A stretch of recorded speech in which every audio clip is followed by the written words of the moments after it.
engaged in petty mode of production. So there were certain people who were initially tied in the feudal mode of production, but after some time when they got freed up from that feudal mode of production, they started their own system of petty production. यानी कि वो थोड़ा बहुत, यानी कि एक person है, for example if a person is tied to a land, ठीक है, मान लो वो एक लैंड पे पहले as a serf labourer a person is working, and after some time क्या हुआ, उसका वो कॉन्ट्रैक्ट खत्म हो गया, उसका कॉन्ट्रैक्चुअल खत्म हो गया, and somehow that person got freedom from that land, कि उसको उस लैंड से फ्री कर दिया और उसको दूसरी लैंड दे दी गई. सो उसको वो जब वो उस system feudal mode of production के सिस्टम से निकला, तो वो निकलने के बाद में अपना खुद का कोई ना कोई प्रोडक्शन का ही काम शुरू कर रहा था. तो which led to a growth of capitalist elements. जब उन्होंने खुद का काम स्टार्ट किया तो obviously they are going to hire the concept of hire wage laborer will again come up. तो this system led to the growth of capitalist elements. Now another very important point is कि Dobb sees English Revolution of 1640 as one in which artisans and humans seized political powers from the landlords and merchants. So we can see the English Revolution which happened in 1640 also led to the rise of capitalism. And हम ये भी देख सकते हैं कि जो industrial revolution रहा उसके थ्रू भी there was certain elements which led to the rise of capitalism. So Dobb argues that the need for additional revenue placed an increased pressure on the producer and gradually reached a point where it became unendurable. So what happened was कि मान लो पहले किसी से बोला गया, for instance this is just an example, कि आपको 50 rupees का रेवेन्यू देना है, and all of a sudden उनको बोला जा रहा है कि अब आपको उसी लैंड से 100 रुपीज का रेवेन्यू देना है. सो दिस इज डिफिकल्ट कि अभी तो आप 50 रुपीज का रेवेन्यू ले रहे हो, and after a certain point of time you are asking that serf और दैट पेजेंट कि आप उस लैंड से हमें कितने का रेवेन्यू दो, आप हमें 100 रुपीज का रेवेन्यू दो, तो विच इज प्रॉब्लमैटिक. तो जो एडिशनल रेवेन्यू जो कि प्रोड्यूसर अपने सर्फ से मांगने लगा, that became very very problematic. Now Morris Dobb described the period beginning with the emergence of feudal crisis in the late 15th century till the triumph of capitalism associated with the coming of industrial revolution.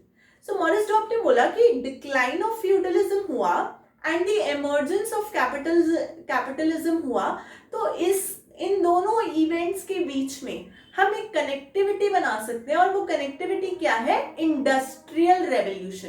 कि industrial revolution हुआ होगा जिसकी वजह से all of these happened. So industrial revolution led to a period of transition, because industrial revolution जब आया होगा तभी तो कैपिटलिज्म एकदम से ग्रो किया होगा. Now Rodney Hilton lends full support to the property relations perspective. ये जो मॉरिस डॉब का मॉडल है, इसको रॉडनी हिल्टन ने फुल सपोर्ट किया.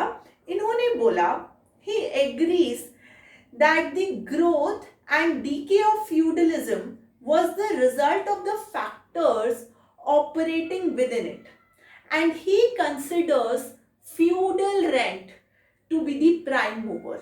रॉडनी हिल्टन ने बोला कि I totally agree with the view point of Maurice Dobb. Maurice Dobb के ओपिनियन से मैं पूरी तरीके से सहमत हूँ, और मुझे ये लगता है कि जो फ्यूडल रेंट जो एक सर्वडम से, एक पेजेंट से मांगा जा रहा था, that was the prime mover. उसकी वजह से क्या हुआ, ये सिचुएशन एकदम से ट्विस्ट होती है, and there was a sudden decline in feudalism and which gradually led to the emergence of capitalism. I hope I am making sense to all of you. आपको समझ में आ रहा होगा कि किस तरीके से this processes are happening. So now I am going to talk about the second very important model. ठीक है, आई होप आपको इनर कॉन्ट्रोडिक्शन मॉडल समझ में आया होगा. It is very simple. एक बार मैं इसको एंड में थोड़ा सा हिंदी में भी बताने का कोशिश करूंगी.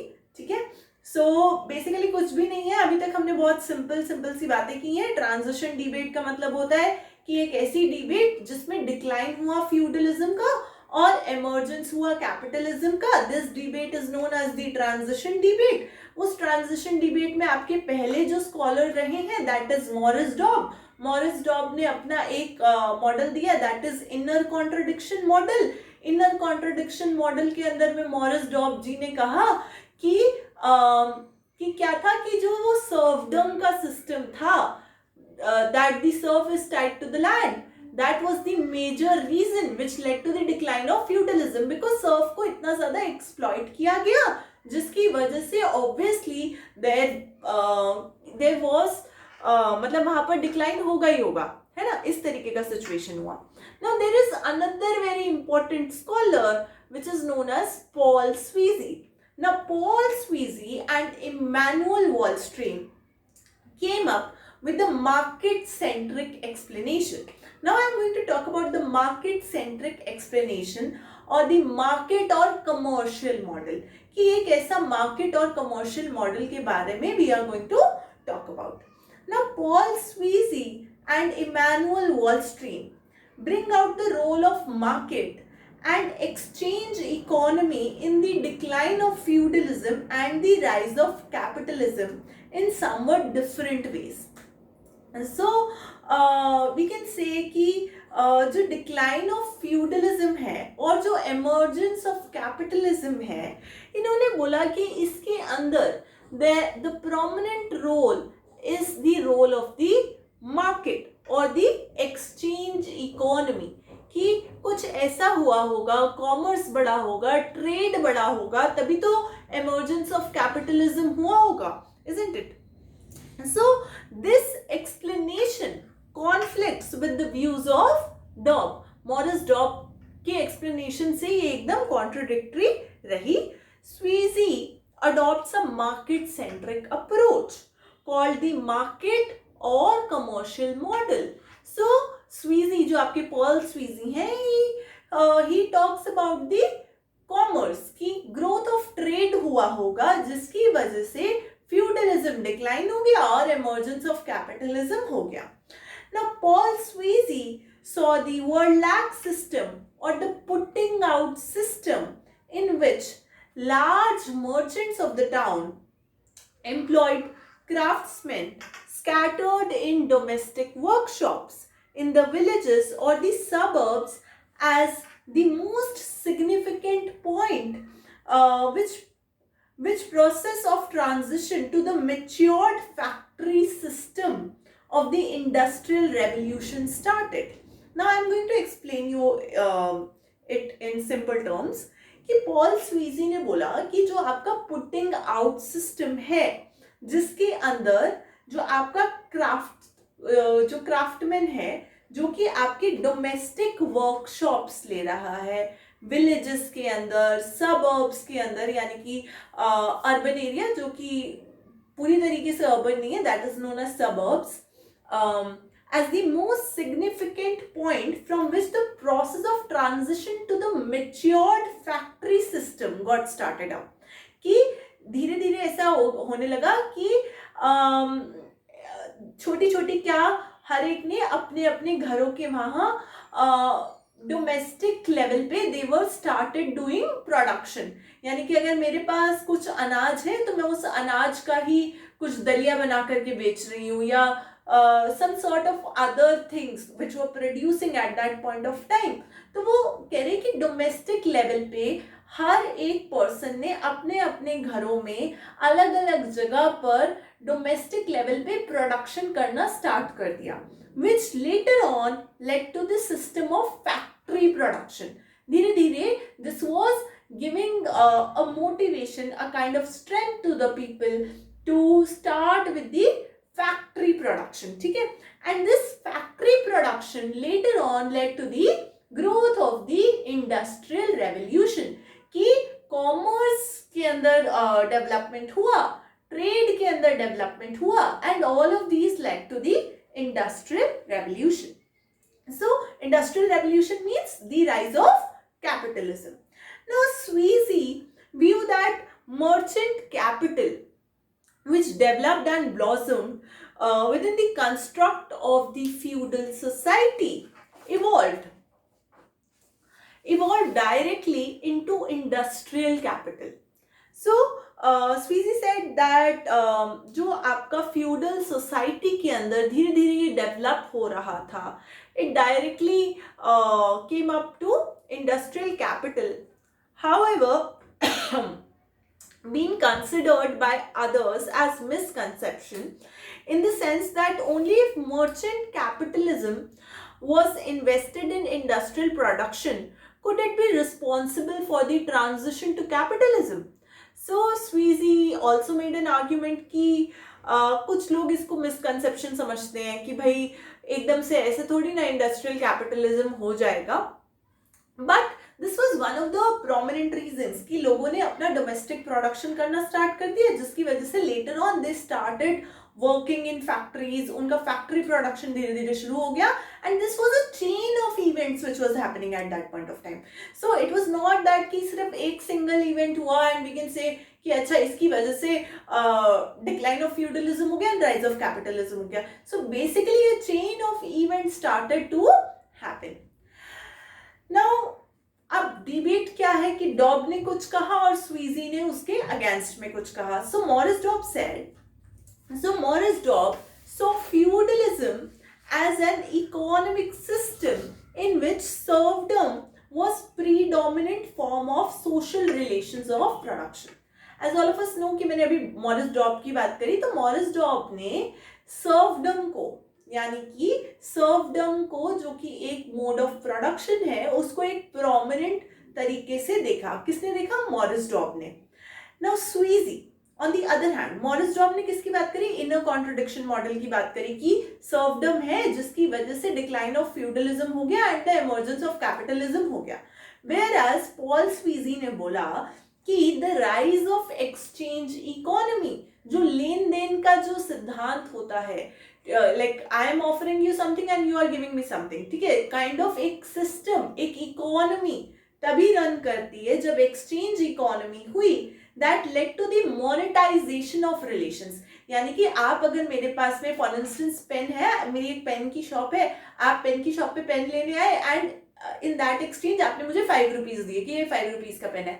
सो ये जो मॉनेटरी एक्सचेंज हुआ between the feudal lords and the pageants somehow signaled the dissolution of feudalism. धीरे धीरे इस सिस्टम ने जो फ्यूडल मोड ऑफ प्रोडक्शन था उसमें जैसे ही monetary wealth, monetization of relations होने लगा, तो आपका ये फ्यूडलिज्म का सिस्टम धीरे धीरे डिसॉल्व होने लगा. स्वीजी talked about 2 very important things. One, he talked about the expansion of trade and the rise of towns. एक तो बोला कि ट्रेड बढ़ने लगा, व्यापार बढ़ने लगा और राइज होने लगा टाउन्स का, were pervasive and powerful to break up the existing system of production. तो पहला पॉइंट पॉल स्वीजी ने ये बोला कि एक्सपेंशन होने लगा, एक्सपेंशन ऑफ ट्रेड होने लगा एंड राइज ऑफ टाउन्स होने लगे, जिसकी वजह से जो एग्जिस्टिंग सिस्टम ऑफ प्रोडक्शन था that got break up. And the second very important thing is growth of commodity production. Commodity production यानी कि कमोडिटी, मान लो मैं आज एक पेन बना रही हूँ और मैंने अब इसके 500 पेन बना दिए, तो ऐसे जो 500 पेन का जो प्रोडक्शन हुआ तो क्या हो गया? ग्रोथ होगी कमोडिटी प्रोडक्शन की. अब जब कमोडिटी प्रोडक्शन होगा तो ऑब्वियसली अब इसका सेल और परचेज बढ़ जाएगा. सो जो ग्रोथ ऑफ कमोडिटी प्रोडक्शन था वो आपका फ्यूडल इकोनॉमी के अंदर इतना ज्यादा प्रेवलेंट नहीं था, but when it came to capitalism the growth of production and commodities led to a rise in capitalism. So growth of commodity production undermined feudalism and later prepared the grounds for the success of capitalism. कि धीरे धीरे now there is going to be the success of capitalism. So the putting out system led to a crucial organizational changes and the merchant capital was invested in the industrial mode of production. कहने जो putting out system है इसने merchant capital के अंदर बहुत सारे changes लाए और धीरे धीरे ये आपको इंडस्ट्रियल सिस्टम ऑफ प्रोडक्शन की तरफ लेकर जाता है. आई होप कि आपको ये दो पॉइंट ऑफ व्यू समझ में आए होंगे. One, we have talked about the inner contradiction model, and second, we have talked about the market or the commercial model. Now I am going to talk about the demographic model or the Malthusian model, which is given by H.J. Habakkuk, M.M. Poston and Emmanuel Leroy Ladurie. तो इन सारी चीज़ों के ऊपर now we are going to focus. ठीक है. तो अभी हमने दो चीज़ों की बात करी. One was your inner contradiction model which was given by Morris Dobb. Now second was your market or commercial model which was given by Paul Sweezy. Now we are going to talk about non-Marxist scholars who gave the demographic model. कि जनसंख्या के अंदर population के अंदर there must have been certain changes which led to the decline of feudalism and the emergence of capitalism.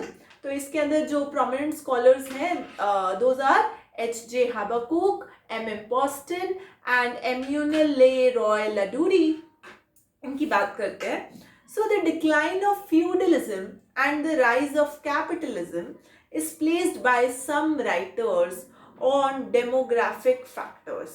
कहते हैं कि ये जो डिक्लाइन हुआ फ्यूडलिज्म का और जो राइज हुआ कैपिटलिज्म का is based on the demographic factors. They suggest that the major shifts in the demographic patterns caused the disintegration of the feudal economy. There were major shifts in the demography which was happening at that point of time. कि demography के अंदर जनसंख्या के अंदर there were certain changes which were happening. So M.M. Poston and H.J. Habakkuk, आपको इन obviously you are supposed to remember the names. आपको धीरे धीरे by the time you will listen this video 2-3 times आपको समझ में आ जाएगा. And this is a very difficult topic although, but transition debate is very important as well. It is a difficult topic but it is a very important topic as well. So M.M. Poston and H.J. Habakkuk are among the first to stress the role of population. They are first one to stress on the role of population in long-term changes in the economic structure. कि जो long term changes हुए आपके economic structure में उसके अंदर population का बहुत ही महत्वपूर्ण रोल है. So this demography centric interpretation also called the Malthusian model as it is based on the population theory of Thomas Robert Malthus. ठीक है. So this is based on the population theory of Thomas Robert Malthus की ये theory है on which it is based. मैं एक second देख लेती हूँ कि रिकॉर्डिंग ठीक से हो रहा है कि नहीं and then we will continue.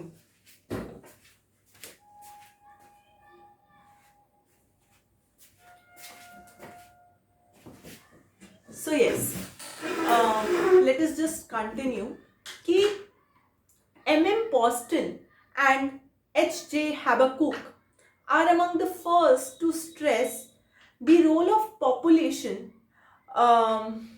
इन्होंने बोला कि population की वजह से there was a decline in feudalism and a rise in capitalism. So, the role of population in long-term changes. So, the main argument is that European feudalism underwent significant economic and demographic growth. कह रहे हैं कि जो European feudalism है, जो feudalism का system which was prevalent in Europe at that point of time underwent significant economic and demographic growth. एक significant economic और डेमोग्राफिक ग्रोथ हुई उस टाइम पे from about 11th till the end of the 13th century. This steady growth led to overpopulation. There was a steady growth of population which was happening, and it led to overpopulation and a conflict between the material resources and the population developed. Obviously, when there is going to be rise in population, then there is going to be scarcity in the resources. So, population का rise हुआ और scarcity होने लगी resources में. So, a constant pressure on agriculture and other natural resources caused declining results.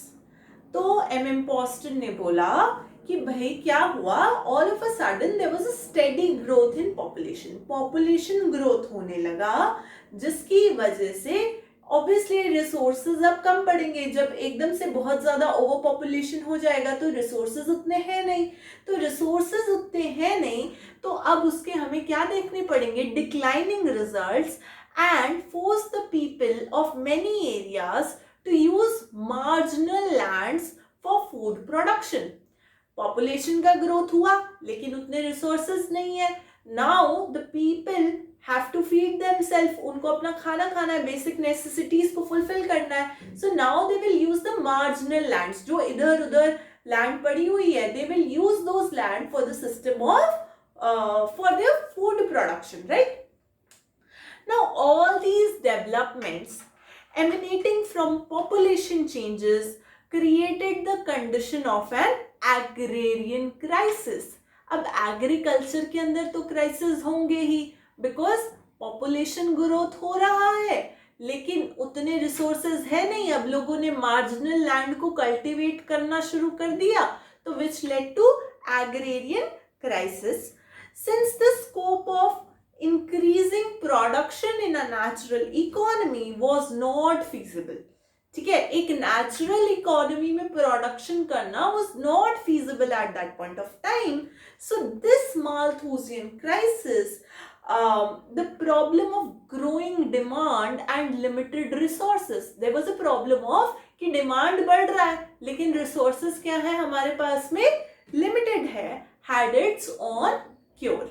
अब धीरे धीरे इस situation को लोग कैसे ना कैसे करके tackle out करेंगे. So this was one thing कि population बढ़ा, उतने ज़्यादा resources नहीं थे, so people started doing agriculture on the marginal lands for food. खाने के लिए उन्होंने अलग अलग लैंड्स को कल्टीवेट करना स्टार्ट कर दिया. Now another very important point which was happening at that point of time only, तो क्या हुआ, फेमाइन्स, माल नरिशमेंट एंड नेचुरल कैलामिटीज. तो एकदम से कई जगह पे फेमाइन आ गया, यानी कि कहीं सूखा पड़ गया, कहीं कुछ हो गया, and people were mall nourished because उतने रिसोर्सेज तो है ही नहीं. And natural calamities like black death epidemic caused a sharp decline in population. तो अब क्या हुआ, एक वहां पर epidemic आता है and due to that black death epidemic, तो all of a sudden there is a decline in population. हम इसको relate कर सकते हैं, जैसे हमारे यहाँ पे COVID आया था तो there was a decline in population which was observed at that point of time. So in this similar manner, there was a decline in population due to famine and due to malnourishment, due to natural calamities. All of these things were started to happen. So the demographic crisis of the 14th century caused severe shortage of labor. अब क्या हुआ, पहले तो population rise हुई, लोगों ने alternative ढूंढ लिया कि भाई मार्जिनल लैंड को चलो कल्टीवेट कर लेंगे, लेकिन जैसे फेमीन आया, माल नरिश थे लोग और एपिडेमिक्स आ गए, तो उसके बाद में there was a decline in population, population में डिक्लाइन होने लगा. Now when there was a decline in the population, so shortage of labor started up and a sharp fall in the income of the landlords. अब labour भी नहीं है और जो landlords की इनकम है वो भी क्या हो गई है, कम हो गई है. This shifted the earlier social balance. Earlier social balance किस पे बेस्ड था कि भाई हमारे पास में इतने सारे लेबर थे कि हमने उनको बॉन्डेड लेबर सर्वडम के थ्रू उनको अटैच कर रखा था. बट अब शॉर्टेज है लेबर की, लेबर है ही नहीं. तो इस सिचुएशन के अंदर जो बैलेंस था फ्यूडल इकोनॉमी का, फ्यूडल सिस्टम ऑफ प्रोडक्शन का, वो बैलेंस एकदम से बिगड़ गया. सो this shifted the earlier social balance away from the aristocratic class towards the peasants. अब ये सारी चीजें, जब लेबर की शॉर्टेज है तो सारी चीजें किसके फेवर में जाएंगी, पेजेंट्स के फेवर में जाएगी obviously. So the latter landlords were showing trends of capitalist farming. अब लेबर है नहीं तो इसलिए वो फ्यूडल सिस्टम ऑफ प्रोडक्शन को वो फॉलो अप नहीं कर सकते. They have to shift towards the capitalist farming. तो हमने ये देखा कि डिक्लाइन हुआ पॉपुलेशन में, due to which shortage of labour हो गया. शॉर्टेज ऑफ लेबर हो गया तो अब लैंडलॉर्ड्स के पास में इतनी इनकम भी नहीं है कि वो उनको एज अ सर्फ रखें, उनको एक्सप्लॉइट करें. अब तो that's why they have to shift towards the capitalist farming. This was also a period of the emergence of wage laborers. ये एक ऐसा टाइम भी था जब wage laborers emerge होने लगे.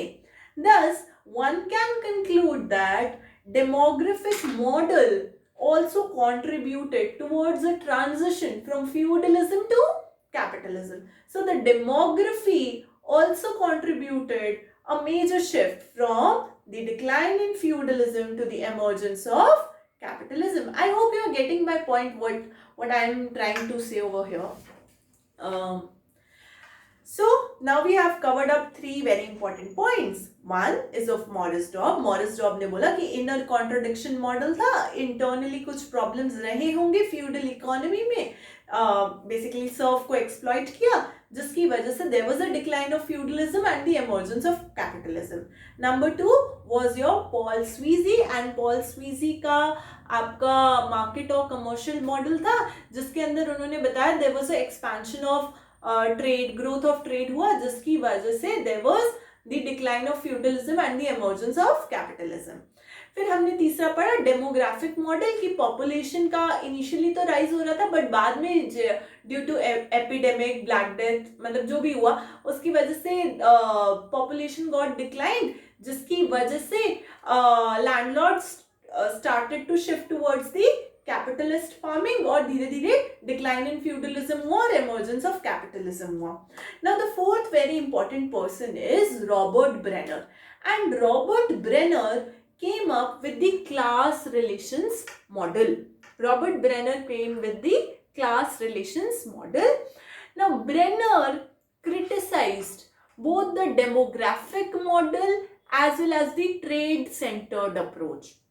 So Brenner was the scholar who was not agreeing with the demographic model and the trade centered model. जो आपके ब्रेनर जी थे उनको दोनों ही चीजें अच्छी नहीं लगी. So he didn't like कि डेमोग्राफी की वजह से कुछ हुआ या ट्रेड सेंटर्ड अप्रोच की वजह से हुआ. The main thrust of Brenner's argument placed the development of class structure. He talked about class structure कि उस समय के यूरोप के क्या क्लास स्ट्रक्चर्स रहे होंगे and state power and its effect at the center of analysis, कि इसका क्या effect रहा होगा. So according to Brenner, the two fundamental problems regarding the transition relate to, Brenner ने बोला कि दो fundamental problems हैं जो कि आपके इस ट्रांजिशन में हुआ है. Number 1, the decline versus the persistence of the serfdom and its effect. कि हम ये बात मान लेते हैं कि डिक्लाइन हुआ, वो किसकी वजह से? Due to the persistent effect of the serfdom. एक ये somehow he is somewhere he is agreeing with the Morris Dope opinions कि सर्वडम की वजह से चलो हुआ. And the second thing is the emergence and predominance of secure small peasants. So the emergence and predominance of secure small peasant property versus the rise of landlord large tenant farmer relation to the land. So he's talking about two very important things कि दो चीजें हैं जिसको हमें focus करना है. Number 1 कि एक तो सर्वडम का जो प्रॉब्लम रहा which I have explained you earlier. अब जो दूसरी वेरी इंपॉर्टेंट थिंग है वो ये है कि स्मॉल पेजेंट प्रॉपर्टी, अब कुछ छोटे छोटे पेजेंट्स हैं जिनके पास अपनी प्रॉपर्टी है versus the rise of large landlords, और वो भी टेनेंट फार्मर रिलेशन. तो बड़े बड़े जो लैंडलॉर्ड्स हैं उनका टेनेंट फार्मर जो है, जो now they are not bonded labourers.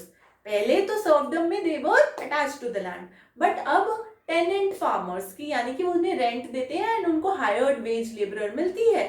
So these are the two very important situations which Brenner talk about कि ये दोनों काफी ज्यादा प्रॉब्लमैटिक सिचुएशंस रही हैं. So these were the problems which Brenner focused on, but the main argument which Brenner gave is the class structure. तो Brenner ने किसकी बात करी? क्लास स्ट्रक्चर की बात करी. The class structure according to Brenner had 3 layers. ठीक है, ब्रेनर ने बात करी कि हमारे पास में 3 लेयर में क्लास स्ट्रक्चर है. And in order to understand that what led to the decline of feudalism and the emergence of capitalism, we are supposed to analyze that class structure. हमें वो class structure को समझने की जरूरत है. So at the top we have the state or the monarchy, right? At the topmost level we have the state or the monarchy, and at the middle level we have the gentry and the feudal landlords, and at the lowest base level or the bottom level we have peasants and serfs. So at the top level we have the state and monarchy, and below that we have the gentry and the feudal landlords, and below that we have the peasants and the serfs. तो हमारे पास ऐसा 3 categorisation है कि सबसे ऊपर state और monarchy है, उसके बाद में जेंट्री और फ्यूडल लैंडलॉर्ड्स हैं, आपके बेसिकली लैंडलॉर्ड्स वाला हो गया, एंड नीचे आपके पेजेंट्स या फिर सर्व्स जो कि आपके बंधुआ मजदूर बॉन्डेड लेबरर्स हैं, वो लोग हैं. सो